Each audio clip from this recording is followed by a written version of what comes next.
ஆனால் இந்த இந்த இந்த வருண், செல்வ நாகரத்னா இந்த வீடியோலாம் போடுங்க, ரீல்ஸ் எல்லாம் எப்படி இருக்குன்னு பாருங்கள். ஒரு நாளைக்கு காலையில் ஒன்று சாயங்காலம் ஒன்று ரீல்ஸு. இவங்க மட்டும்தான் ஊரில் வேலை செய்கிறாங்கன்ட்டு. Also they shall not post official information on private social media handles சொல்லிட்டு, it is also instructed that official information including details of criminal cases such as victims, accused etcetera, information of confidential nature shall not be shared during interview to YouTube channels, podcast, TV channels, etc.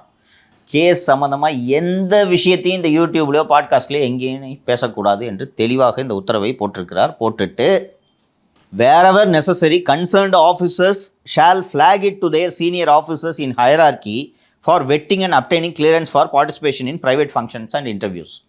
பேசணும்னு தோணுச்சுன்னா நீங்கள் மேலதிகாரிகிட்ட எழுத்துப்பூர்வமாக கொடுத்து அனுமதி வாங்கிக்கிட்டு பேசுங்க, பேட்டி கொடுங்க. Any contravention of this provisions will attract necessary action as per the contact rules.